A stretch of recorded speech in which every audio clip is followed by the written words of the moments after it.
Hello students, welcome back to Sachin math classes. जो हमारा MSc का मैथ चल रहा था integral equation and boundary value problems, इसके ऊपर आज हमारा लेक्चर नंबर 28 है बेटा। इससे पहले मैं 27 लेक्चर करा चुका हूँ, उनका डिस्क्रिप्शन में लिंक दिया हुआ है। और एमएससी के बहुत सारे मैथ और भी कंप्लीट करा चुका हूँ, उनके लिंक भी नीचे डिस्क्रिप्शन में आपको मिल जाएगा। हाँ, अगर नोट्स का पीडीएफ चाहिए तो बेटा नीचे टेलीग्राम चैनल का लिंक दिया हुआ, वहाँ जाके आप ज्वाइन हो जाइए और वहाँ आप मैसेज कीजिए, आपको नोट्स भी प्रोवाइड किया जाएगा। अब बेटा आज का टॉपिक है बेटा, अभी जो टॉपिक जो बचे हैं तो अप्रोक्सीमेट हमारे 10 टॉपिक बचे हुए हैं, उसमें आपको मोस्ट इंपॉर्टेंट क्वेश्चंस कराए जा रहे हैं जो कि हर बार आपके एग्जाम में बचे हुए हैं, आ रहे हैं। तो आज का टॉपिक क्या है?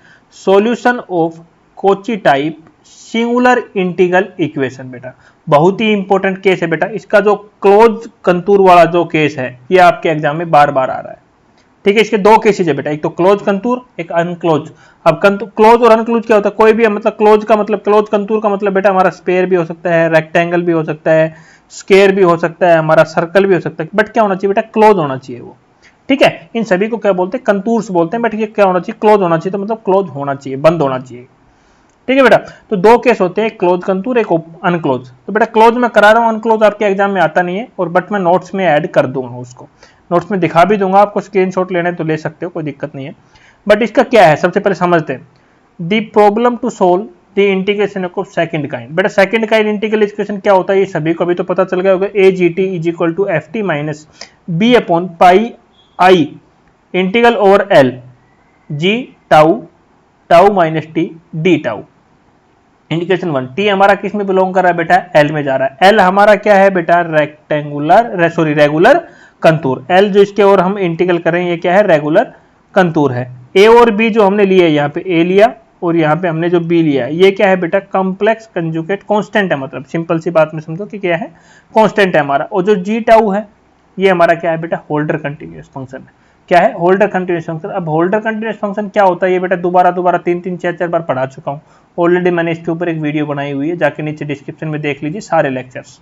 और भी बहुत सारे मैथ कराए हुए हैं, जाके मैंने डिस्क्रीट मैथमेटिक्स कराया हुआ है, जाके देख सकते हो। Ordinary differential equation, partially differential equation, fluid mechanics, CoV. ठीक है बेटा, इसी प्रकार सेमशियोलॉजी, बहुत सारे मतलब मैंने मैथ कंप्लीट करा दिया है, जाके आप देख सकते हो। नीचे डिस्क्रिप्शन में सभी का लिंक अवेलेबल है। अब ये बोला, इसको मैंने जब इक्वेशन 1 नाम दे दिया, तो इसको मैंने इस पे क्या है, इक्वेशन 1 पे हमने ऑपरेट फॉर्म में ऑपरेटर लगाना है। इस पे क्या लगाना है? ऑपरेटर लगाना है। भाषा को सिंपल लैंग्वेज में समझना, मैं क्या बोला? ऑपरेटर लगाना है। ऑपरेटर कब लगाना है बेटा? ये भी ध्यान देना आपको।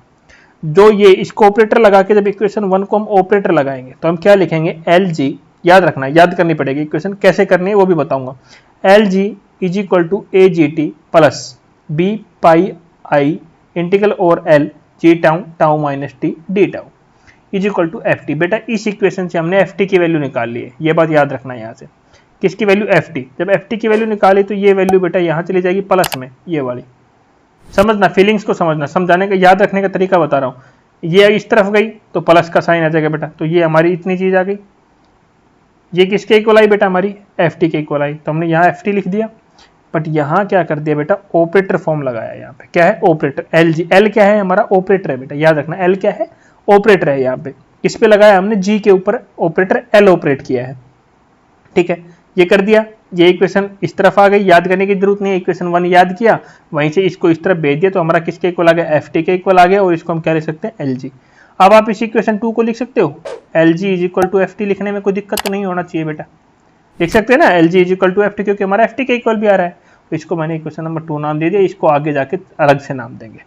अब जब इक्वेशन 1 है बेटा, देखो अभी वो तो उसको लिख लिया। अभी हमने एक एडजॉइंट ऑपरेटर और कंसीडर कर लेना अपनी तरफ से। कंसीडर एन एडजॉइंट ऑपरेटर, जो किस पे है? हमने एम लगाया, फंक्शन हमारा phi. M phi is equal to a phi t minus b pi iota integral और l phi t tau minus T d phi. इसको इक्वेशन नंबर 3 नाम दे दिया। और जो इक्वेशन मैंने यहाँ पे बताया था आपको, L G is equal to F T लिख सकते हैं, इसको मैंने यहाँ पे लिख दिया बेटा। Equation 2 is written as L G is equal to F T. ठीक है, अब ये क्या बोल रहा है? जब इस पे हमने एडजॉइंट एम लगाया है ऑपरेटर, जो इक्वेशन जो हमारी थी, जो हमने लिखा है 2 को इस प्रकार से लिख सकते हैं, इस पे भी हम क्या लगा दें? एडजॉइंट ऑपरेटर लगा दें। तो इस पे भी बेटा हमने इस साइड भी एम लगा दिया और इस साइड भी एम लगा दिया। कोई यहाँ तो कोई दिक्कत नहीं होना चाहिए आपको। ठीक है बेटा, अब हमने थोड़ी देर पहले देखो एम एल जी हो गया हमारा यहाँ पे is equal to M F T. Put value L G from equation 2, L G की वैल्यू पुट कर दो इक्वेशन 2 से।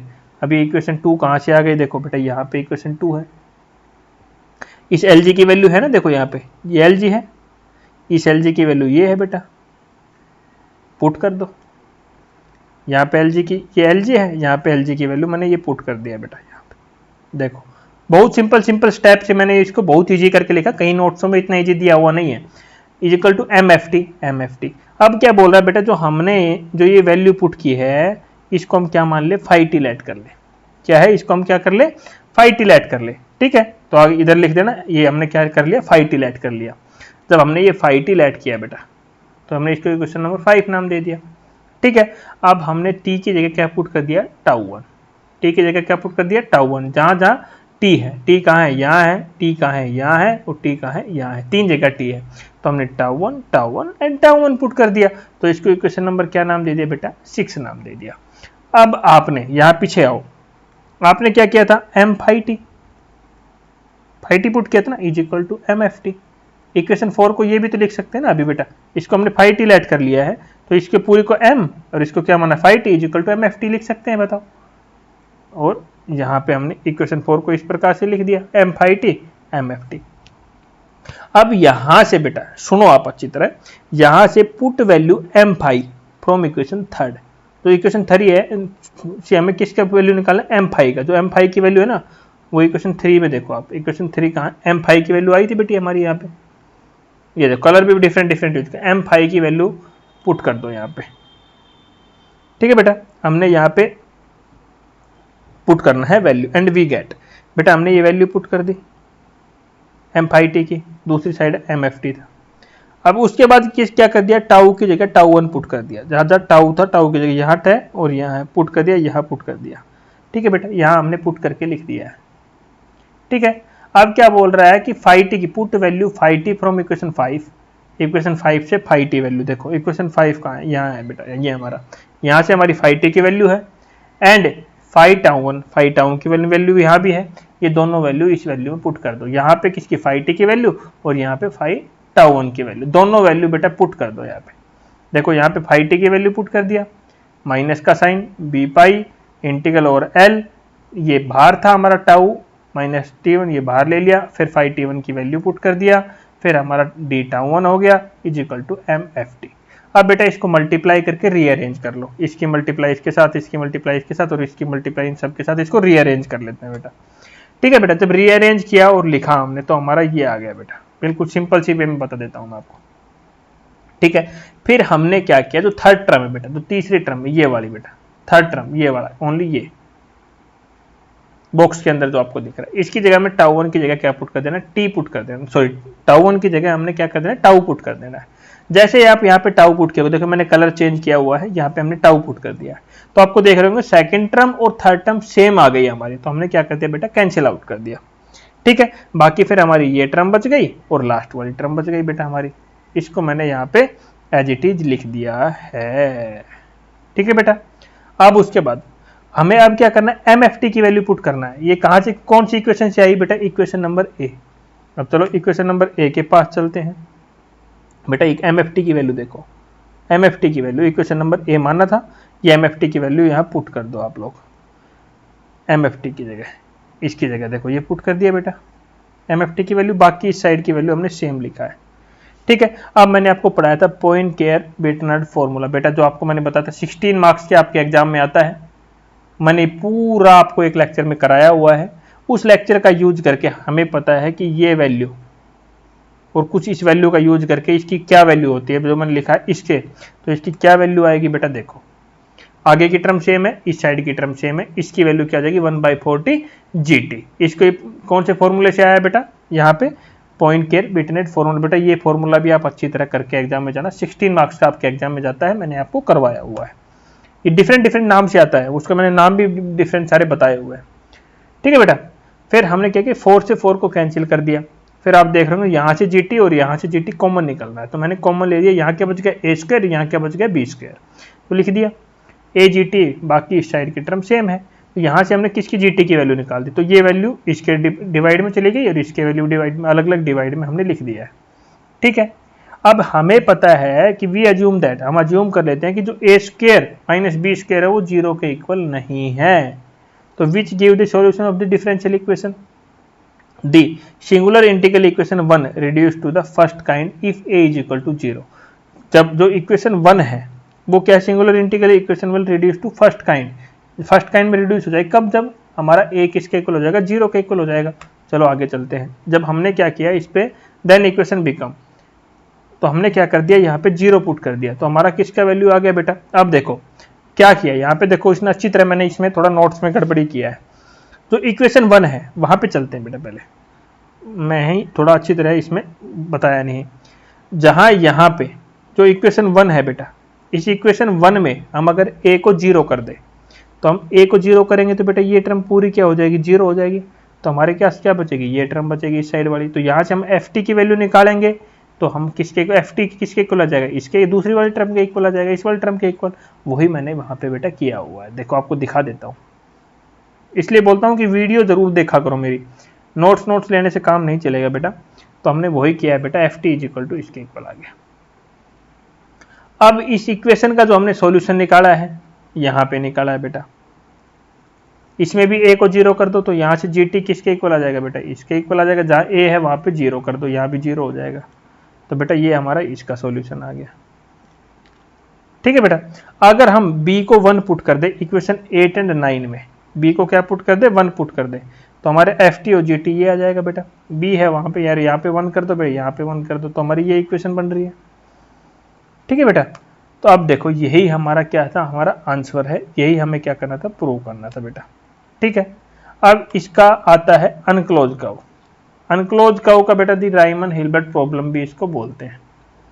कभी एग्जाम में आज तक आया नहीं है, बट आप इसको थोड़ा कर लेना, मैं यही सजेस्ट करता हूँ कि आपको कर लेना है। एग्जाम में पूरा मैंने ये इस नोट्स में अच्छी तरह लिखा हुआ है, इसमें ज़्यादा कुछ है नहीं, बिल्कुल सिंपल से स्टेप है, करके जाना।